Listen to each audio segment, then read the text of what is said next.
Permasalahan faslun fil adani wal iqomati, menerangkan adzan dan qomat. Hal sederhana tapi juga banyak yang keliru, hal yang tampaknya biasa-biasa tapi perlu sekali untuk diketahui oleh umat manusia.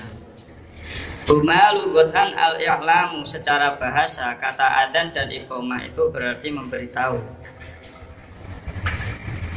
Jadi secara bahasa saya ingin memberitahu kamu, ya saya ingin mengadzanimu, mengiqomahimu, secara bahasa begitu.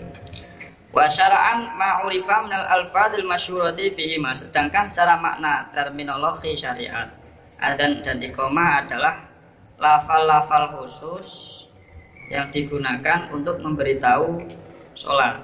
Wal aslu fihi ma al-ijma'u al-masbuku bi ru'yati Abdullah ibni Zaid al-masyhuratu lailata tasyawaru fima yujmi'un nasa.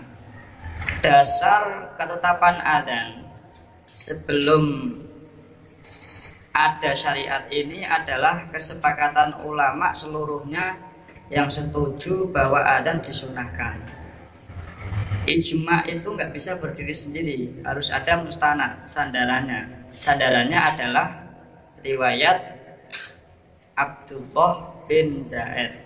Abdullah bin Zaid ini dalam riwayat lain namanya adalah Abdullah bin Ummi Maktum, yaitu si buta yang menjadi sahabatnya Rasulullah yang menyebabkan ada surah Abasa wa Tawalla. Ini nama lainnya Abdullah bin Zaid atau Abdullah bin Ummi Maktum. Suatu malam dia bermimpi melihat seorang laki-laki, kata riwayatnya Abi Dawud dalam sunannya, ada orang itu pada saat dia mimpi itu membawa kentongan dan dia berputar-putar di samping kanan kirinya Abdullah bin Ummi Maktum. Lalu kata Abdullah, aku bertanya, wahai hamba Allah, apakah kamu ingin menjual kentongan itu? Kata dia, buat apa kamu menggunakan kentongan ini? Aku menjawab, kata Abdullah bin Maktum, ya buat memanggil untuk sholat lah. Kata dia, mau nggak saya ajari ada kalimat yang lebih bagus ketimbang kentongan untuk adzan, untuk sholat itu, mau nggak?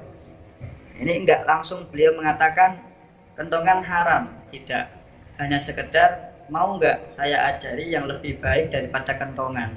Maka hadis ini nggak bisa menunjukkan bahwa kentongan hukumnya haram. Bagaimana klaimnya orang-orang Wahabi, kentongan itu diharamkan, alasannya karena bid'ah. Karena ternyata laki-laki ini diam, cuman bilang mau nggak aku kasih tahu yang lebih baik. Lagian Rasulullah juga tidak melarang ketika itu langsung mengatakan haram kentongan, jadi tidak. Cukup beliau mengatakan suruh orang-orang beradzan. Nah, ini yang dijadikan ijtihad lokal wisdom, kebijaksanaan lokal oleh ulama kita yang masih mentradisikan kentongan. Kemudian saya menjawab, oh iya mau, apa kalimat itu? Lalu dia bilang, Allahu Akbar, Allahu Akbar, Allahu Akbar, Allahu Akbar, asyhadu an la ilaha illallah, asyhadu an la ilaha illallah, asyhadu anna Muhammadar Rasulullah, asyhadu anna Muhammadar Rasulullah, hayya 'alas shalah,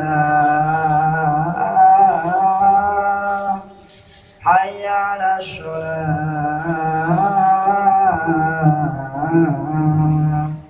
hayya 'alal falah, hayya 'alal falah, Allahu Akbar, Allahu Akbar, la ilaha illallah. Maka diperhatikan lafal-lafal adzan itu. Kalau adzan yang kalimat pertama naik suaranya, kalau kalimat yang kedua turun. Asyhadu alla ilaha illallah. Kalimat pertama naik, kalimat kedua asyhadu alla ilaha illallah, turun. Jangan dibalik, kalimat pertama malah naik, asyhadu alla ilaha illallah, malah turun. Yang semestinya naik malah turun. Kalimat kedua yang semestinya turun malah naik, asyhadu alla ilaha illallah. Ini bingungin orang. Kalau dia mau jawab ini sebenarnya mau pertama atau kedua. Nah ini dibiasakan. Makanya saya tadi bilang mudah tapi biasanya salah. Biasa tapi biasanya membuat sulit umat manusia. Nah, maka dibiasakan adzan yang baik. Yang parah lagi itu malah adzan lupa. Hayalah sholat, Allahu Akbar, malah kembali ke Allahu Akbar. Itu keliru. Diperhatikan yang baik. Atau malah lupa. Asyhadu alla ilaha illallah. Ini Allah apa? Muhammad Rasulullah. Dia yang ucap sendiri. Dia sendiri yang mengadzan, dia sendiri yang bicara, yang suaranya keras dia sendiri. Lah kok bisa lupa itu? Itu punya istri dibawa ke Indomaret, dia pulang isinya ketinggalan itu. Nah, diperhatikan yang baik, jangan seperti itu. Kemudian laki-laki tadi setelah mengajarkan cara adzan, kemudian dia mundur ke belakang, tidak terlalu jauh. Lalu dia berkata, sedangkan kalau kamu mau qomat melaksanakan sholat, katakanlah Allahu Akbar, Allahu Akbar, asyhadu alla ilaha illallah, asyhadu anna Muhammadar Rasulullah, hayya 'alas shalah, hayya 'alal falah, qad qamatis shalah, qad qamatis shalah, Allahu Akbar, Allahu Akbar, la ilaha illallah. Enggak usah pakai wawu atau. Kadang kan ada yang Allahu Akbar, Allahu Akbar, asyhadu alla ilaha illallah wa asyhadu anna Muhammadar Rasulullah. Angawar ruyat. Enggak ada wawunya kok. Jadi dia itu sendiri-sendiri mustakil, enggak usah dia fasol, enggak usah diwasol. Lalu kata dia tadi, ketika pagi-pagi aku mendatangi baginda Nabi Muhammad sallallahu alaihi wasallam. Aku ceritakan, ya Rasul, tadi saya bermimpi, pada malam saya bermimpi kata wakada. Kata Nabi, wah itu mimpi yang benar, insya Allah benar itu. Ini ya, uniknya adzan itu yang mendapatkan wahyu bukan Rasulullah, tapi yang mendapat ilham ini para sahabat. Dalam riwayat hadis atau kitab-kitab yang lain disebutkan Rasulullah ini nggak mendapatkan sama sekali syariat adzan. Beliau tidak sendiri, nggak ada orang yang menemui Rasulullah ketika mimpi, nggak ada. Jadi Rasulullah nggak dapat. Andaikan Rasulullah itu dapat, mestinya nggak perlu insya Allah, langsung itu adalah mimpi yang benar. Tapi ini yang adzan ini sahabat, yang dapat mimpi sahabat, yang adzan sahabat. Rasulullah nggak dapat. Hikmahnya apa ya? Banyak. Satu, kalau Rasulullah yang dapat dengan bahasa seperti ini, maka yang wajib adzan Rasulullah. Tadi kan redaksinya kan, mau nggak saya ajari? Kalau mau katakan. Kalau katakan kok pada Rasulullah, berarti yang memiliki kewajiban adzan adalah Rasulullah, yang punya kesunahan adzan adalah Rasulullah. Ini jawaban yang senada dengan ini disampaikan Ibnul Jauzi dalam kitabnya Hadil Arwah ila Biladil Afrah. Hikmah yang pertama, andaikan itu Rasulullah yang adzan, niscaya orang-orang sahabat wajib untuk istijabah dan langsung pergi sholat. Tidak boleh tidak, wajib semuanya. Tidak boleh tidak. Andaikan Nabi sudah mengatakan hayya 'alas shalah, wajib semuanya pergi ke masjid. Tidak ada ulama yang khilaf yang berani mengatakan jamaah tidak wajib. Tidak ada yang mengatakan berani sampai mengatakan menjawab adzan sunnah, nggak berani, langsung wajib. Karena Rasulullah yang sudah mengajar. Allah berfirman, ya ayyuhalladzina amanu istajibu lillahi war rasul idza ta'akum lima yuhyikum. Wahai orang-orang yang beriman, jika Rasulullah yang sudah mengajak kalian apa saja, asalkan Nabi yang mengajak, wajib bagi kita untuk istijabah. Nah ini kalau diwajibkan, gimana kalau sedang makan, sedang kerja, apalagi tadi disebutkan ada yang sedang jimat juga. Itu gimana itu? Dapat separuh, ayo Rasulullah, ini kan nggak enak-enaknya orang. Ini hikmahnya yang pertama ini masuk akal. Ini saya senang dengan hikmah yang pertama ini, karena sangat masuk akal sekali. Loh, andai kan itu wajib, niscaya setelah Nabi juga wajib loh. Semuanya sampai sekarang kita ini loh. Andai kan itu wajib, semua antri yang senengannya itu di atas itu haram semua itu. Wajib turun ke bawah. Kalau tidak hukumnya haram besar-besar. Tapi alhamdulillah nggak wajib. Jadi kenapa? Karena Rasulullah yang nggak adzan sendiri. Baginda Nabi itu tidak adzan sendiri, tapi Rasulullah tidak mendapatkan wahyu malah. Sehingga yang disuruh adalah sahabat yang terkena ilham melalui mimpi adalah Abdullah bin Ummi Maktum. Andaikan Rasulullah yang menyuruh kepada kita untuk istijabatus sholah, maka hukumnya adalah diwajibkan. Itu hikmah yang pertama kenapa baginda Nabi kok tidak mendapatkan syariat atau tidak mendapatkan mimpi sendiri atau Jibril sendiri yang datang kepada Rasulullah menyuruh beliau untuk melakukan azan. Itu tidak. Bahkan ya dalam kisah yang lain Ad-Darqutni menyampaikan sebuah hadis. Jihad itu kalau disuruh oleh Nabi maka semuanya wajib untuk melaksanakan jihad. Pernah itu pada suatu malam Rasulullah SAW menyuruh kepada Bilal untuk mengumandangkan i'lan pengetahuan tentang kewajiban jihad. Malam-malam disuruh jihad. Itu ada seorang sahabat namanya Abi Lu'lu'ah. Seorang sahabat namanya Abi Lu'lu'ah baru saja mantenan anyar. Lalu ada seruan untuk melakukan perang jihad. Maka seketika itu juga malam-malam ketika dia berkumpul dengan istrinya, langsung dia keluar. Istrinya kaget, loh mas kau udah hanya ada panggilan untuk jihad, kalau tidak nanti dicap munafik. Ini loh suratnya dari sahabat di situ. Maka kita bersyukur ya nggak jadi sahabat Rasul ya. Loh, belum tentu kuat loh kita loh. Kalau sampai nanti kita kok malas sedikit aja, itu langsung dicap oleh Allah.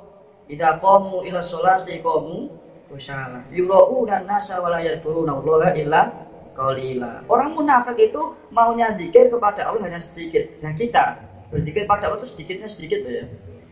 Orang munafik masih mending, dia mau zikir pada Allah meskipun sedikit. Lah kita itu zikirnya pakai HP.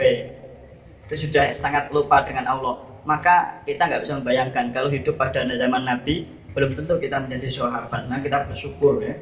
Ini dunia wong sing dari sahabat. Nah, kita bersyukur tidak menjadi sahabat. Jadi ketika Rasulullah menyuruh para sahabat untuk melaksanakan jihad, tiba-tiba Abu Lu'lu'ah beliau pergi dari kamarnya dan belum mandi jinabat. Langsung ikut perang dilalah syahid. Sahabat geger. Ini dia ada ini dimandikan enggak ini? Kalau melihat statusnya syahid, hukumnya dimandikan adalah haram. Tapi kalau statusnya sebagai jinabat, kan tadi baru kumpul sama istrinya belum sempat mandi, sudah ada panggilan untuk jihad. Akhirnya keluar. Ini kalau seperti ini sebaiknya dimandikan enggak? Akhirnya Rasulullah yang ngendikan sendiri enggak usah dimandikan. Biarkan darah syahidnya yang menjadi saksi besok di hari kiamat di hadapan Allah. Jadi meskipun jinabat enggak usah dimandikan. Lagian mayat juga enggak dihukumi jinabat ya. Jadi enggak perlu. Ini masalah jihad karena Rasulullah yang menyuruh. Rasulullah yang langsung mengumandangkan untuk jihad. Maka begitu pula dengan masalah adzan, andaikan Nabi yang melakukan, maka Rasulullah, maka umatnya berkewajiban. Yang hikmah yang nomor 2, kenapa baginda Nabi Muhammad SAW ini tidak mendapatkan sendiri syariat untuk melaksanakan adzan? Jawabannya adalah karena Rasulullah ingin memberikan tahu kepada umatnya bahwa adzan itu merupakan sunnah kifayah yang harus dilakukan di antara salah satu mereka. Siapapun yang melaksanakan adzan asalkan sesuai dengan apa yang diharapkan, maka hukumnya sudah terselesaikan. Kemudian kata Abdullah bin Ummi Maktum, aku menceritakan itu pada Nabi dan Rasulullah menjawab, sesungguhnya itu adalah mimpi yang insya Allah benar. Wahai Abdullah bin Ummi Maktum, kesana pergilah. Kamu bilang kepada Bilal bin Abi Robah, sampaikan apa yang kamu lihat. Lalu suruh Bilal untuk beradzan. Karena apa? Suaranya Bilal itu lebih syahdu, lebih merdu ketimbang suaramu. Langsung ya, Rasulullah tuntut poin aja. Ketimbang suaramu ini enak Bilal, suruh aja. Ini berarti saya juga perlu begitu ya. Kamu tuh jangan adzan suara tuh gak enak. Yang lain aja yang enak. Kemudian kata Abdullah bin Maktum, aku berdiri bersama Bilal, lalu aku memulai untuk mengajarinya. Lalu Bilal beradzan dengan itu. Nah uniknya, ketika Umar bin Khattab sudah mendengar, padahal dia ada di rumah, maka dia langsung secepat kilat berlari tunggang langgang menarik selendangnya dan dia berkata pada Nabi, ya Rasul, sungguh demi zat yang telah mengutusmu dengan kebenaran, aku telah memimpikan apa yang sama dengan yang Abdullah bin Maktum mimpikan. Bahkan uniknya itu hampir belasan sahabat itu juga mimpi sama dengan yang dimimpikan oleh Abdullah bin Maktum. Kata Nabi, alhamdulillah, Allah segala puji milik Allah. Ini Rasul sendiri yang gak mimpi, sahabat yang lain belasan sudah bermimpi semuanya. Ini menunjukkan ya kalau ada seorang santri kalau lebih mempunyai ilmu yang tidak dimiliki gurunya itu biasa lewat hal-hal. Tapi yang seperti ini sifatnya, yang tidak mendasar, sifatnya yang kecil-kecil seperti ini. Ini tidak mengurangi keutamaan Rasulullah kok. Rasulullah kok malah gak mimpi ya? Berarti ini gimana? Ya gak gimana, biasa aja. Rasulullah yang imami ya. Dia azan sama imam, ulama makanya khilaf nih, gak berani mau bilang lebih utama azan, tapi kok Rasulullah malah yang imam, gak pernah azan. Mau bilang lebih utama imam, tapi nanti kalau dibilang lebih utama imam, semuanya pingin imam, gak pingin azan gimana? Maka ulama khilaf akhirnya, udah khilaf aja. Waqad yusannu al-adzan li ghairi shalah. Perlu diketahui, azan itu tidak lantas identik dengan sholat, belum tentu. Meskipun ada kata-kata hayya 'alas shalah, tidak lantas itu untuk sholat saja, enggak. Tetapi ada loh, adzan itu disunahkan untuk selain sholat. Satu contohnya, adzan bagi orang yang sedih. Jadi kalau ada orang sedih, diazanin aja di telinganya. Kamu kenapa galau? Allahu Akbar, Allahu Akbar. Sunnah itu, bagus itu. Nah ya, kalau ada orang yang galau tingkat tinggi itu diazanin aja itu. Lo galau, gue azanin ya. Gitu. Atau orang yang sedang kesurupan. Allahu Akbar. Ya, Allahu Akbar, Allahu Akbar. Malah yang adzan lupa, yang nerusin itu yang jinnya itu. Atau yang ketiga, sunnah lagi adzan bagi orang yang marah-marah. Kalau lagi ada orang marah-marah, adzanin aja. Atau ada manusia yang jahat sekali, preman datang, adzanin. Atau ada hewan yang sangat tidak jinak sekali, sangat nakal sekali. Atau ada kebakaran. Atau setan ngamuk, setan sedang ngamuk.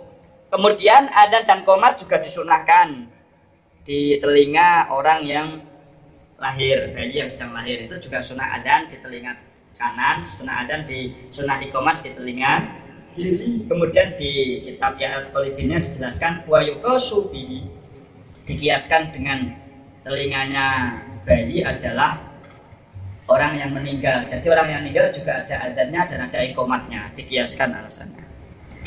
Kemudian sunnah lagi adzan kalau ada orang mau perjalanan. Kalau musafir ini orang yang mau perjalanan biar selamat, ya. Bukannya setelah perjalanan, tapi sebelum dia berjalan. Makanya saya tadi mengatakan sebelum. Jadi kalau orang itu mau haji atau mau umroh itu diadanin dulu biar selamat dia. Yusanu alal kifayati wa yasulu bi fa'il bidi adzanun wa iqamatun. Orang-orang itu secara umum, kifayah itu umum. Kalau dilaksanakan satu orang sudah cukup, disunahkan untuk adzan dan qomat.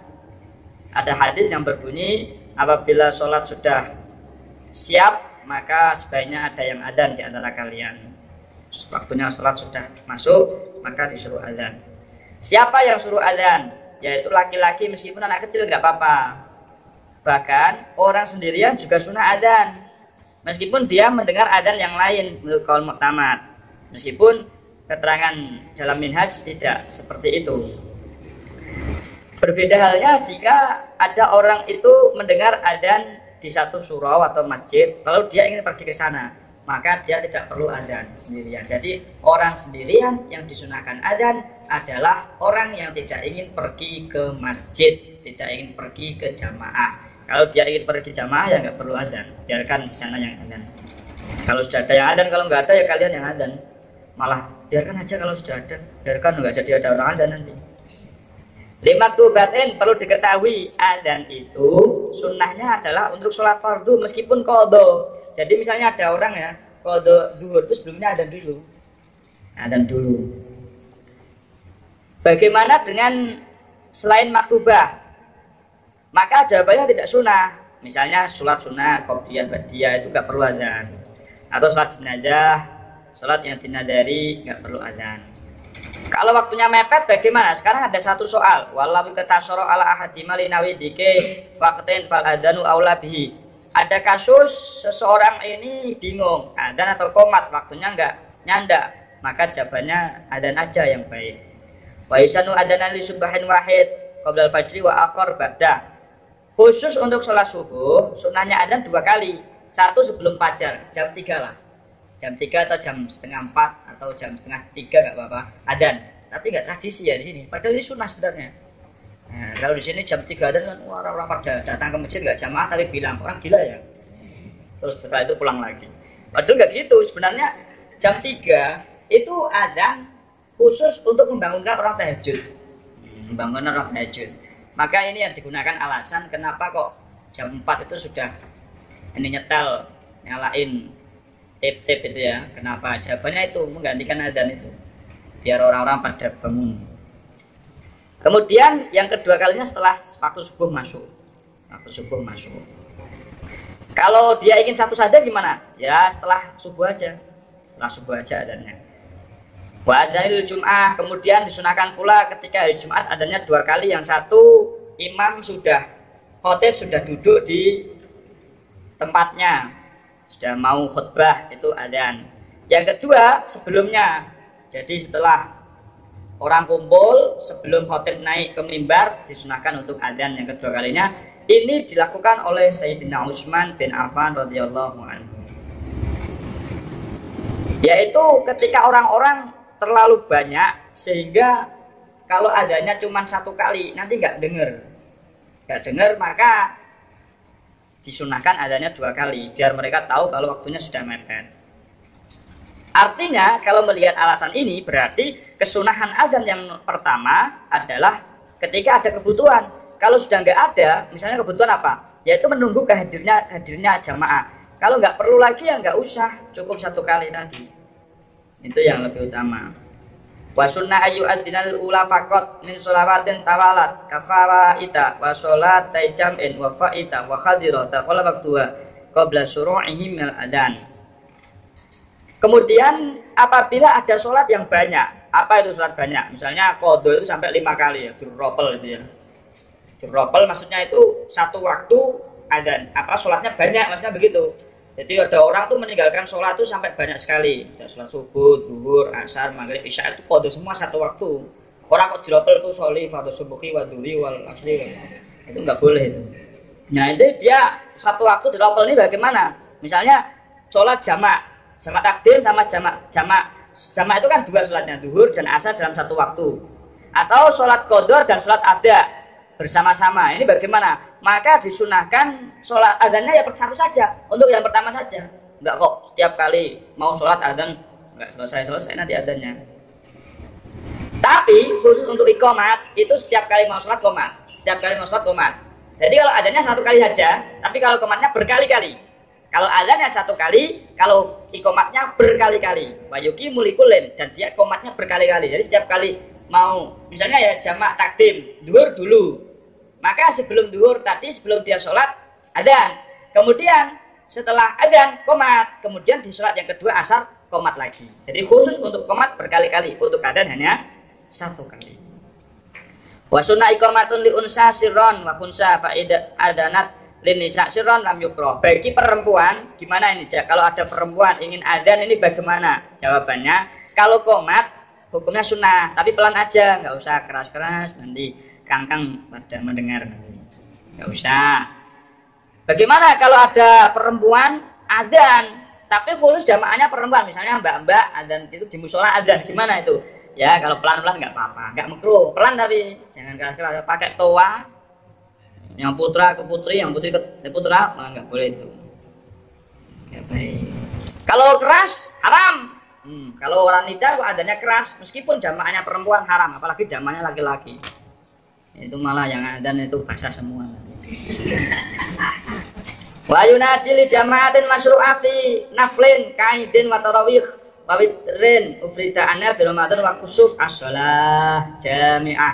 Sekarang pertanyaannya, kalau sholat sunnah tadi kan nggak perlu adzan, iya. Nggak perlu iqamah, iya. Lalu apa yang diucapkan ketika ada jamaah yang ingin bersama-sama? Misalnya sholat hari raya, sholat taraweh, atau witir, dia berjamaah, tetapi tidak dilakukan setelah taraweh.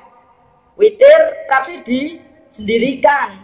Witir tapi melakukannya sehabis taraweh. Kalau pas taraweh kan nunut taraweh. Nah kalau nggak nunut taraweh gimana? Atau sholat gerhana, maka sunnahnya mengucapkan as-sholah jami'ah, as-sholata jami'ah, boleh, as-sholatu jami'ah, boleh juga. Ini cukup pula mengatakan as-sholah, as-sholah, atau halummu ilas sholah. Gimana kalau hayya 'alas sholah? Makruh, nggak baik. Tapi menurut saya, kata beliau, kalau memang waktunya sudah masuk, lalu sholat sudah mau dilakukan, ya nggak apa-apa, malah bagus itu kata hayya 'alas sholah itu. Ini komentar beliau. Tadi kan saya katakan wa kharajat biqaulil jamaah, ketika jamaah sholat. Nah, kalau tidak jamaah bagaimana? Misalnya mau sholat duha atau sunnah qobliyah, atau sholat sunnah ba'diyah, atau sendiri-sendiri sholatnya. Ini bagaimana? Ya nggak usah mengucapkan seperti itu, nggak usah. Kalau sholat jenazah atau sholat yang dinadari, ya juga nggak perlu. Itu nggak perlu ya. Tapi biasanya kalau sholat jamaah itu ada kata-kata as-sholah, as-sholah. Kalau melihat takbir di sini, nggak perlu itu mengatakan seperti itu karena dia tidak masuk sholat sunnah. Yang disunahkan itu adalah sholat sunnah. Di sini sementara nadar dan sholat jenazah tidak perlu. Wasyurita fihima tartibun. Sekarang menerangkan syarat-syarat adzan dan qomat. 1. Syaratnya harus tertib. Maksudnya sesuai dengan apa yang sudah ada itu. Bagaimana kalau dia membalik-balik? Jadi ruwet itu. Allahu akbar, Allahu akbar. Hayya 'alas shalah. Asyhadu an la ilaha illallah. Meskipun lupa, jawabannya tidak sah. Jadi santri sing dok keliru adane resah kuwi. Gak cukupi. Belum selesai, itu digantikan dengan yang lain aja. Ini udah keliru piye? Nek do keliru itu ditulis itu loh, di depannya itu ditulis pakai tulisan Allah berlebar cara adzan dari awal sampai akhir, kemudian bacaan sholatnya nanti dibuatkan itu. Jadi biar gak keliru-keliru. Wah, ada keliru apalagi malah tinggal tidur itu. Wallahu ditunggu lama banget kok gak diteruskan, jebul malah ngantuk tidur itu gimana? Ya baik udah adzan. Ya namanya adzan itu ada sulitnya juga. Kenapa? Karena pahalanya juga besar. Sampai ada hadis yang mengatakan barang siapa menjadi adzan, menjadi pengadzan dan dia itu ikhlas, maka mayatnya kelak tidak akan dimakan oleh singkat maupun cacing, tidak, masih utuh sama dengan orang mati syahid dan ulama. Meskipun dia orang bodoh, tapi syaratnya adanya ikhlas. Itu nanti dia menjadi jaminan. Sama dengan hafizul Quran. Orang yang hafal Quran juga sama. Wa kaifala idza yamutu jismuhu la yasuka. Makanya sampai yang ada diniatin yang ikhlas. Nanti biar mayatnya itu tidak hilang dimakan oleh tanah itu. Kemudian walau taroka badahuma atabi ma'i'adati ma badahu. Bagaimana kalau ada orang itu tidak mau membaca sebagian adzan? Maka jawabannya wajib untuk melakukan kalau memang mau sunahnya adzan. Lalu diulangi lagi, misalnya ada orang Allahu akbar, asyhadu an la ilaha illallah. Kalau yang kedua kan belum, ya maka diulangi lagi. Yang kedua tadi Allahu akbar, baru asyhadu an la ilaha illallah. Tidak boleh langsung dilanjutkan aja, kadang kan biar gak ketahuan dilanjutkan aja. Nah itu ada yang biar gak ketahuan dan ketahuan barang, malaikat tahu, Allah Ta'ala tahu. Diulangi lagi, kemudian setelahnya dilanjutkan. Syarat yang kedua wawilaun, harus beruntun. Artinya adzan itu nggak boleh disela-selai oleh diam yang terlalu lama atau pembicaraan. Kalau sedikit nggak apa-apa, diam sedikit nggak apa-apa, bicara sedikit nggak apa-apa meskipun disengaja. Bagaimana kalau dia itu di tengah-tengah adzan malah bersin-bersin? Ya sudah, dia baca alhamdulillah tapi pelan aja. Nanti adzan asyhadu an la ilaha illallah.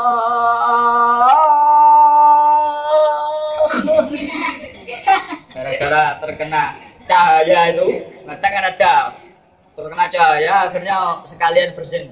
Ya sudah, setelah dia baca adzan terus alhamdulillah gitu. Tapi nggak usah alhamdulillah dimik. Alhamdulillah. Itu nanti jamaah bingung ini apa lagi ini model-model ini. Jadi pelan aja, yang pelan-pelan saja. Kemudian bagaimana kalau dia itu sedang diberi salam orang lain? Maka jangan dijawab, bingungkan orang nanti. Jawabnya pakai mic lagi. Hayya 'alas shalah. Waalaikumsalam warahmatullahi wabarakatuh. Ini jamaahnya ini orang ngapain gitu. Jadi diperhatikan. Lalu kalau ada temennya yang sedang bersin, silakan berdoa tapi nanti selesai. Kalau sudah selesai baru menjawab salam. Kalau sudah selesai baru mendoakan orang yang bersin-bersin tadi. Kemudian syarat yang nomor 3 harus dibaca keras. Yang harus orang adzan dan qomat itu membacanya ini harus kuat tenaga, harus keras. Kalau memang untuk sholat jamaah. Cara minimalnya adalah salah satu di antara jamaah mendengar. Bagaimana sekarang? Amal muadzinu awil muqimu li nafsi. Kalau adzan dan qomat untuk dia sendiri, dia mau sholat kemudian dia adzan untuk dia sendiri, maka jawabannya cukup dia sendiri yang mendengar. Nggak usah pakai mic, nggak usah pakai toa, cukup dia sendiri yang mendengar. Lalu syarat yang nomor 4, waktunya sholat masuk. Kalau memang bukan adzan Jumat, kalau memang bukan adzan sholat subuh. Ya, kalau memang adzan sholat subuh, tadi yang pertama adzan subuh adalah di luar sholat subuh. Kenapa? Karena adzan itu kan untuk memberitahu. Nah kalau belum waktunya masuk, kok mau beritahu apa? Nah kalau sholat subuh kok boleh? Ya kalau sholat subuh mulainya startnya adalah jam 12, separuh malam. Jadi jam 1 boleh, jam 2 boleh. Pokoknya separuhnya malam, jam 12 itu jam mulai. 12 lebih sedikit udah mulai. Wa sunnat tasribun li adzani subuhin. Sekarang menjelaskan kesunahan adzan. 1. Untuk sholat subuh sebaiknya membaca as-sholatu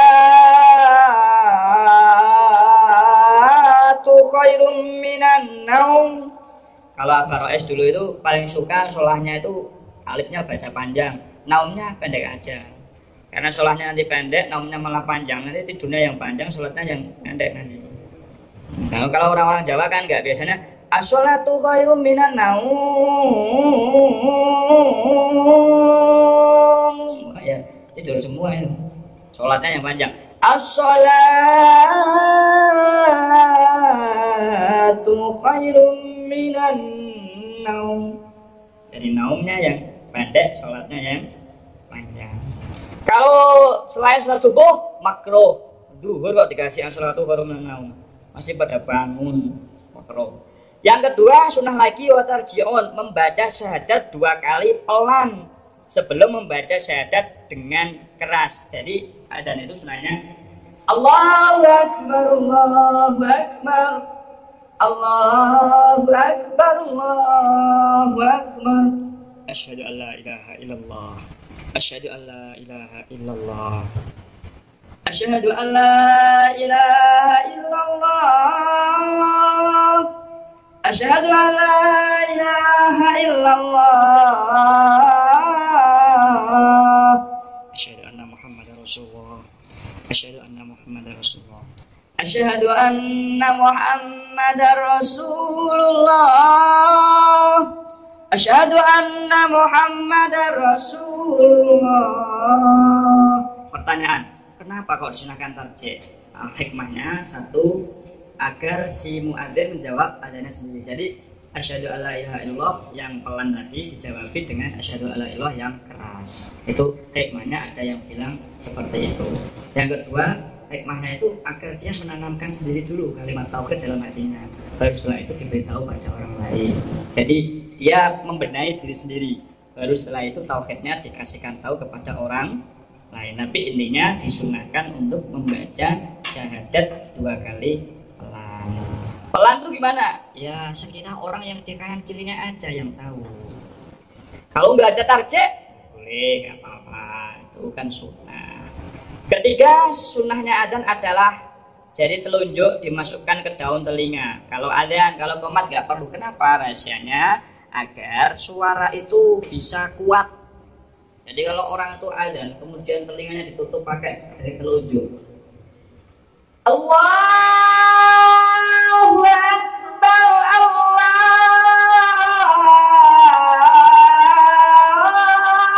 Akbar. Nah itu kan beda dengan kalau nggak ditutup. Kalau ditutup itu saya sendiri nggak dengar suara saya itu enak atau enggak. Yang penting kuat, yang penting kencang. Itu namanya ajma'u lisawt, bisa kuat tekanan suaranya. Nah itu sunnah. Lah dan kok males.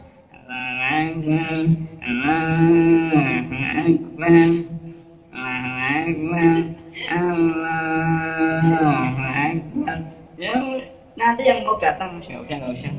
Kuat aja males datangnya, apalagi males adanya. Qala syekhuna in arada raf as-sauti bihi, kata guru kami, yaitu sunnah kalau memang mau suaranya keras. Kalau enggak keras-keras ya enggak perlu. Wa in ta'adarat yadun ja'al al-ukhra aw sababah sunnah jalu wariya baqiyatil asabi'. Bagaimana kalau orang itu kehilangan satu jemari atau kehilangan jari tangan? Ya udah diletakkan yang lain aja. Misalnya kalau memang jari telunjuk yang hilang, jari tengah nggak apa-apa. Nah kalau dia nggak punya tangan, ya yang punya tangan yang mana, sebelah mana. Kalau minjem orang lain nggak ada di sini ya. Minjem orang lain coba kan malah kena kopoknya nanti. Wa sunah fihi ma qiyamun. Sunat yang nomor berapa tadi? 3 atau 4. Disunahkan ketika yang nomor 4 adalah berdiri ya. Jangan duduk aja. Ada duduk aja itu orang yang ada tuh lihat kok suaranya di mana? Saya cari jebule duduk nang pinggir itu. Allahu Akbar, Allahu Akbar. Suaranya bagus, tapi orangnya duduk. Nah, itu ya nggak baik gitu. Baiknya berdiri kalau punya kaki. Kemudian yang nomor 5 sunnah lagi adalah mastikbalul kiblat, menghadap ke kiblat. Jangan sampai adzan menghadapnya selain kiblat. Kemudian sunnah yang nomor 6 adalah watahwilu wajihi, memindahkan muka ke arah kanan ketika baca hayya 'alas shalah dan ke arah kiri ketika baca hayya 'alal falah. Mukanya, jangan dadanya. Jadi caranya adalah ketika dia baca hayya 'alas shalah, dia mukanya menghadap ke kanan, ke utara kalau di sini, kemudian dikembalikan lagi wajahnya ke kiblat. Setelah itu dia kembalikan ke kiri dan lalu dikembalikan lagi ke arah kiblat. Kalau tasrif, as-sholatu khairun minan naum, nggak perlu ditolak-tolakkan. Jadi yang baik noleh. Hayya 'alas shalah, hayya 'alas shalah, hayya 'alal falah, hayya 'alal falah. As-sholatu khairun minan naum. Jadi pada suatu naum menghadap ke kiblat sudah. Yang ditolak-tolakkan adalah mukanya. Kadang ada yang ditolakkan itu seluruh badannya. Nah ini enggak sunnah. Hayya 'alas shalah. Seluruhnya enggak sunnah. Sebaiknya cuman sebagian kepalanya atau wajahnya saja. Jadi itu yang disunahkan, ditolak-tolakkan. Dadanya tetap menghadap ke kiblat. Tanbiun yusannu raful sauti bil adan limun faridin fauqama yusmi'u nafsahu. Ada orang mau sholat sendirian. Ini adan enggak? Adan. Suaranya keras enggak? Keras, tapi sekira melebihi dikit lah dia mendengarkan dirinya sendiri. Jadi Allahu Akbar, Allahu Akbar. Kan dia sendiri soalnya. Nanti kalau terlalu keras kan orang-orang bingung, nanti udah sholat jamaah kok sholat lagi. Sedangkan bagi orang yang adzan untuk orang banyak, maka ditekan suaranya melebihi, dikeraskan melebihi 1 orang yang mendengar, sekira orang banyak yang mendengar. Yang kuat ditekan. Bagaimana kalau orang itu adzan untuk jamaah tapi di tempat yang sudah dilakukan jamaah, misalnya tadi jam 12:15 sudah ada sholat jamaah, sudah adzan. Lalu jam 1:30 ada adzan, ada sholat lagi, maka sunnah adzan lagi, tapi jangan terlalu keras, ditekan. Allahu Akbar, Allahu Akbar. Jadi begitu. Kenapa? Karena kalau jamaah sudah sholat, lalu mereka sudah pulang ke rumah, itu kan berbahaya nanti. Mereka malah kembali lagi apa mau sholat lagi gitu. Dikira sholat asar, padahal masih zuhur. Kemudian sunnah lagi kalau adzan itu pelan, kalau qomat cepat. Wallahu akbar. Jadi gitu ya. Makanya saya sering kritik itu, teman-teman. Kalau qomat terlalu jangan cepat, jangan terlalu lembek. Ada yang qomat tuh Allahu akbar, Allahu akbar. Asyhadu alla ilaha illallah. Kurang. Yang cepat. Allahu akbar. Asyhadu alla ilaha illallah. Nanti cepat. Kalau adzan pelan, kalau qomat cepat. Kemudian ketika baca takbir, roknya disukun aja. Allahu akbar. Allahu akbar. Kalau dia mau dilanjutkan, domah yang baik domah. Allahu akbar, Allahu akbar. Domah. Kemudian dalnya Muhammad, Allahumma sholli, jangan lupa diidghamkan ke roknya Rasulullah. Asyhadu anna Muhammadar Rasulullah. Darro, jangan danro ya. Atau anla itu jangan tuh, tapi diidghamkan Allah karena sudah menjadi lam. Kalau nggak seperti itu makruh hukumnya. Kenapa? Karena meninggalkan idgham termasuk lahan. Wayam bagi anutku biya isolah. Kalau mengucapkan as-sholah sebaiknya diperlihatkan hayya 'alas sholah.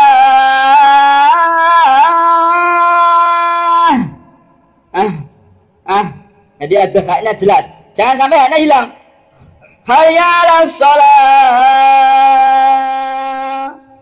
Sholah nggak ada haknya. Itu artinya main api. Malah ngejak main api. Itu malah nanti nyumet mercon kok. Nek ora ngono malah nyumet. Apa itu sing jenenge mercon sing metu jenenge tok kembang api. Nah, sholah kan main api dia. Jadi jangan pakai hak yang sangat cerah, jelas. Wa yukrohani min muhdisen wa sobiyin wa fasik. Awas, adzan makruh dilakukan orang yang hadas. Itu ada kadang itu. Adzan setelah adzan baru wudu. Oh, kelakuan. Makruh itu. Ya wudu dulu baru adzan. Adzan sik lagi wudu. Jadi imamnya teko malah ndek lunga. Lu mana yang jalan tadi? Baru wudu, Pak. Wah, kelakuan itu. Enggak baik, makruh. Begitu juga anak kecil yang ada itu enggak baik, makruh, tapi tetap sah. Atau orang jahat, orang fasik, baru mendem adzan. Kan ngending-ngending. Maka enggak baik. Kalau dijadikan diangkat oleh imam maka enggak sah. Imam itu ngangkatnya harus yang adil. Adzan dan qomat dua-duanya ya, itu lebih utama ketimbang imam, menjadi imam. Kenapa? Karena Allah berfirman, siapakah di antara kalian yang lebih ucapannya ketimbang orang yang mengajak kepada Allah? Kata Aisyah, mereka maksudnya adalah orang-orang yang azan. Ada yang ulama yang mengatakan imam yang lebih utama ketimbang adzan dan qomat. Namun kalau adzan saja, maka imam yang lebih utama atas sepakatan ulama. Kalau adzan saja dibanding iqomat, maka imam yang utama, sepakat ulama. Atau qomat saja dibanding adzan. Nah, yang sudah angel gini, adzan karo qomat nih loh. Soalnya kan angel ya. Cari orang yang mau adzan dan qomat tuh sulit. Biasanya tuh kalau mau adzan dia pergi, kemudian ada orang lain yang qomat atau didahului orang lain yang qomat, itu nggak baik ya. Ada sebuah riwayat yang mengatakan al-muqim wal muadzin. Orang yang qomat itu yang adzan tadi yang baik. Kenapa? Biar sekalian dapat utama menurut sebagian ulama. Jadi gitu, jangan separuh-separuh. Sekalian lah totalitas kalau ibadah itu. Wa sunnah lisami ima sama animajul huruf. Sekarang orang yang mendengar ini bagaimana sunnahnya? Baca apa? Maka dianggap mendengar itu kalau memang membedakan huruf yang satu dengan yang lain. Kalau nggak jelas, suaranya terlalu jauh, maka nggak dianggap mendengar, nggak perlu menjawab. Menjawab ini kalau memang dia itu ada kesempatan, meskipun nggak sedang wudhu, bahkan meskipun jinabat dan wanita haid boleh menjawab. Wanita haid belum jawab. Berbedanya dengan Imam Subeki yang mengatakan tidak sunnah. Atau bahkan orang yang sedang cebok, menurut kalau yang muktamad, asal sedang DWC ya, misalnya di kali, misalnya di sungai, itu jawabnya nggak apa-apa sambil cebok. Jangan pas sambil qadul hajahnya, jangan sambil qadul hajahnya. Jawabnya gimana? Jawabnya sama dengan yang dikatakan muadzin dan mukim. Selama keduanya tidak salah. Kalau salah ya nggak perlu dijawab. Muadzin salah kok. Artinya sehabis muadzin membaca adzan atau mukim membaca iqomatnya, maka dia segera mengikuti meskipun berupa tarjek. Jadi ketika muadzin bilang asyhadu alla ilaha illallah, maka kita yang mendengar asyhadu alla ilaha illallah, asyhadu alla ilaha illallah, asyhadu alla ilaha illallah, asyhadu alla ilaha illallah. Teman tetap jawab asyhadu alla ilaha illallah. Jadi mengikuti si muadzin. Kemudian walau sami'a ba'dul adzan ajaba fihi wa fi ma lam yasma'hu. apabila ada orang adzan itu kita mendengarnya sebagian aja. Kita mendengar adzan itu cuman hayya 'alas shalah, habis itu hilang. Adzannya hilang, nggak tahu kemana. Atau mungkin listriknya mati, kita nggak mendengar. Maka kita tetap sunnah adzan semuanya dijawab semuanya. Allahu Akbar, Allahu Akbar, Allahu Akbar, Allahu Akbar. Asyhadu an la ilaha illallah, asyhadu an la ilaha illallah, asyhadu anna Muhammadar Rasulullah, asyhadu anna Muhammadar Rasulullah. La haula wala quwwata illa billah. La haula wala quwwata illa billah. La haula wala quwwata illa billah. La haula wala quwwata. Allahu Akbar, Allahu Akbar.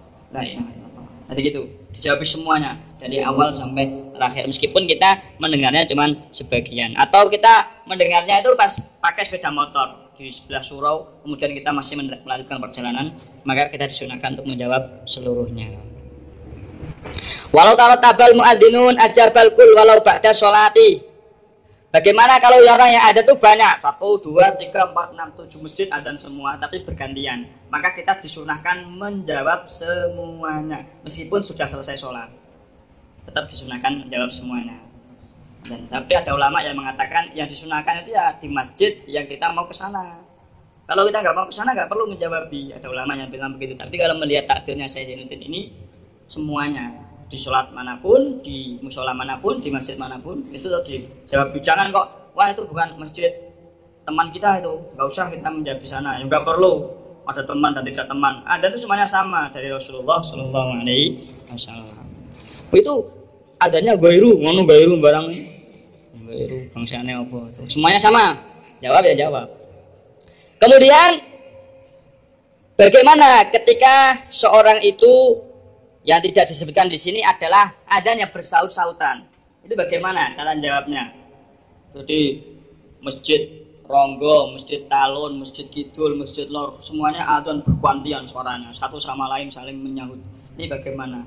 Yang kita jawab, ini ulama khilaf ya dalam Bughayatul Mustarsyidin atau dalam i'anahnya, itu dijawab yang kita bisa mengikuti aja.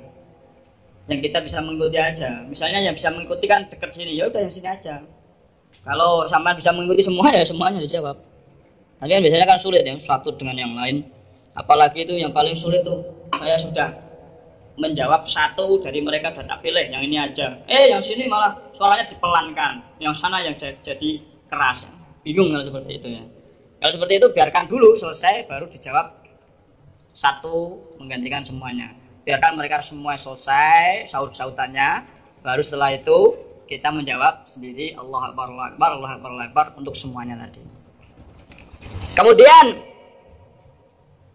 apabila orang itu mau menjawab, wa yaqta'u bil ijabah al qira'ah wa dzikru. Orang mau menjawab tapi malah ditinggal baca Quran, maka enggak sunah lagi menjawab. Terlanjur dah kasep dia baca Quran atau zikir atau doa, maka orang baca Quran sebaiknya diam dulu. Atau orang mau menjawab doa tapi dia malah baca kitab, ya sudah baca kitabnya aja yang terusin, udah kasep, udah terlanjur. Kalau mau jawab adzan yang totalitas, nggak usah ditinggal lain-lain. Waktu untuk rauli mujamiin, bagaimana kalau orang sedang jima atau sedang qadul hajat mendengar adzan itu bagaimana? Ya hukumnya itu jangan menjawab ketika sedang jima atau qadul hajat. Baru kencing mau jawab adzan, gimana caranya? Baca Allah itu nggak baik ketika sedang qadul hajat. Caranya jawabnya nanti ditunda setelah selesai. Dirampungkan dulu lah ya, dirampungkan dulu. Baru setengah aja, rampungkan aja dulu. Kalau sudah rampung, baru jawab adzan. Sama dengan orang yang sedang sholat. Orang sholat itu silahkan jawab tapi selesai sholatnya, jangan pas sholat. Ini memang kalau dia antara selesainya dan adzan tadi dekat waktunya. Kalau terlalu lama, sholatnya sampai 5 jam atau qadul hajatnya lama atau jimaknya yang lama, ya maka nggak perlu jawab karena sudah terlalu lama. Ila liman bihamamin amat badanuhu ma'adar kami najisun wa in wajada ma yatataharu bihi. Bagi orang yang badannya najis atau sedang ada di pemandian umum waterboom, maka dia nggak perlu menjawab karena sedang di situ ya. Illa fi hayalatin fayukhawqilu al-mujib ayaqulu fiya la haula wala quwata illa billahil aliyyil azim. Tadi dikatakan kita menjawab sama persis dengan ucapannya adzan, muadzin dan mukim. Bagaimana ketika muadzin mukim baca hayya 'alas shalah, hayya 'alal falah? Jawabannya kita menjawabnya la haula wala quwata illa billahil aliyyil azim. Lalu ketika si muadzin membaca as-sholatu khairum minan naum, kita jawabnya sodakta wa barorta wa ana ala dzalika minas syahidin. Kalau dia mukim itu membaca qad qamatis shalah, maka kita sunahnya membaca aqamahallah wa adamaha wa ja'alani min sholihi ahliha. Nah, yang lain itu riwayatnya aqamahallah wa adamaha mata maris samawati wal ardh. Kalau di sini wa ja'alani min sholihi ahliha. Wa sunnah likulin min muadzin wa mukim wa sami'ihima ayusalli ayusallim ala nabi ba'da faraghihima. Kesunatan berikutnya adalah sehabis adzan dan qomat disunahkan untuk membaca sholawat kepada Nabi Muhammad sallallahu alaihi wasallam. Kalau memang antara adzan dan qomat itu waktunya sebentar, tapi kalau terlalu lama, setengah jam lebih, maka cukup sholawat salamnya itu salah satu saja. Jadi misalnya habis azan atau habis qomatnya saja. Setelah azan dan qomat, maka baca doa Allahumma rabb hadhihi ad-da'wati tammah was-sholatil qa'imah ati sayyidana Muhammadanil wasilata wal fadilah wa ba'athu maqaman mahmudan alladhi wa'adtah innaka la tukhliful mi'ad bi rahmatika ya arhamar rahimin. Allahumma hada iqbalu laylika wa idbaru naharik wa aswatu du'atik faghfirli. Itu sunnahnya. Kemudian sebelum sholat baca Allahumma sholli ala sayyidina Muhammad wa ala ali sayyidina Muhammad wa sallim, menurut keterangan Imam An-Nawawi. Bagaimana kalau sholawatnya itu sebelum azan? Biasanya kan Allahumma sholli ala sayyidina Muhammad, Allahu akbar. Ini bagaimana? Menurut guru kami Syekh Ibnu Ziyad itu tidak sunnah karena nggak ada dasarnya. Namun menurut guru besar kami yaitu Syekh Al-Bakri mengatakan tetap sunnah. Ini dalil orang-orang yang azan sebelum, orang-orang yang baca sholawat sebelum azan. Tapi kadang-kadang ditambahi juga. Subhanallah, walhamdulillah, wala ilaha illallah, wallahu akbar. La haula wala quwwata illa billahil aliyyil azim. Allahumma sholli ala sayyidina Muhammad wa ala ali sayyidina Muhammad. Allahu ya karim. Lagi tarik mang ada. Nah ini malah ditambahin ada subhanallah, ada la haula wala quwwata illa billah, ada ya karim juga. Ini bagaimana?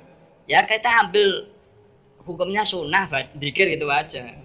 Nah, tapi ini kan sebelum adzan, ya jangan diniati sebelum adzan. Yang penting kita zikir. Kalau sholawatnya ada dalilnya ini, yaitu Syekh Al-Kabir Al-Bakri. Tapi kalau yang ya karimnya yang kita belum menemukan dalilnya ini. Ya setidaknya kita jangan niati sunnah untuk adzan, tapi niat zikir gitu aja. Kan tadi kan yang pertama subhanallah sampai la haula wala quwwata illa billah kan namanya itu adalah baqiyatus sholihah. Jadi kan tetap sunnah. Jangan diniati hanya khusus untuk adzan. Mong dilalai geleme maca pas adzan ngono. Terus kata Ar-Riyani fil Bahr dalam kitab Al-Bahr, dari Bahr itu karya Ar-Riyani, yustahabbu ayyaqra bil adzan wal iqamah. Setelah orang itu adzan sebelum qomat itu baca ayat kursi. Kenapa? Ada hadis yang mengatakan barang siapa membaca surah Al-Kursi, ayat kursi sebelum qomat dan setelah adzan, maka dia tidak ditulis berdosa selama antara dua waktu. Artinya kalau melakukan dosa kecil itu enggak ditulis malaikat. Ya, lumayan ya. Jadi setelah sholat kok melakukan dosa kecil itu nggak ditulis malaikat. Kenapa? Karena sudah baca ayat kursi sehabis adzan sebelum qomat tadi. Ini perlu ya. Ini bukan mensiasati malaikat tapi jenis manusia kan tetap dikit-dikit aja dosa kecil tapi ya. Yang besar ya nggak manusiawi lagi itu. Sampai membunuh orang, berzina itu kan keterlaluan. Tapi kalau keluar terus kadang ya metu misalnya sithik, ini kan dosa kecil. Ya. Atau yang cowok-cowok itu keluar lihat cewek itu kan ya haram itu tapi kecil kan gitu ya. Nah ini biar gak ditulis malaikat, baca ayat kursi gitu. Far'un afta al-Bulkini fi man wafaqa faraghu minal wudu faraghul muadzin bi annahu yati bi dzikril wudu li anna ibadah allati faraghu minha summa bi dzikril adzan. Menurut Imam Al-Bulkini barang siapa berwudu selesai wudunya dilalah bertepatan persis dengan selesainya muadzin adzan. Solusinya pertanyaannya, ini dia melakukan zikirnya wudu, asyhadu alla ilaha illallah wa asyhadu anna muhammadan abduhu wa rasuluh, Allahumma ja'alni minat tawabin wa ja'alni minat tahirin wa ja'alni min ibadikas sholihin, atau dia membaca Allahumma rabb hadhihi da'watit tammah. Maka kata beliau, sebaiknya dia membaca doa wudu. Jadi asyhadu aja, nggak perlu Allahumma rabb hadhihi, kata beliau. Setelah itu baru Allahumma rabb hadhihi da'watit. Kata Al-Bulkini, wahasuna ayat ya bisa datul wudhu, menurut saya yang baik dirunutkan, jadi tidak dipukul rata. Kalau syahadatnya, syahadat wudhu dulu. Jadi setelah wudhu, asyhadu alla ilaha illallah wa ta'ala syarikalah wa asyhadu anna muhammadan abduhu wa rasuluh. Sebelum baca Allahumma ja'alni, disambung dengan Allahumma rabbani ta'walid dammah. Selesai innaka tuhliful mi'at, baru dilanjutkan Allahumma ja'alni minat tawabin wa ja'alni mutar. Jadi diseling-seling. Pertama doa wudu, syahadat wudu, disambung doa adzan, baru disambung doa wudu. Kenapa? Karena memuliakan Nabi dulu, Muhammad Sallallahu Alaihi Wasallam. Kalau yang doa adzan kan mendoakan Rasul, kita doakan Nabi dulu, baru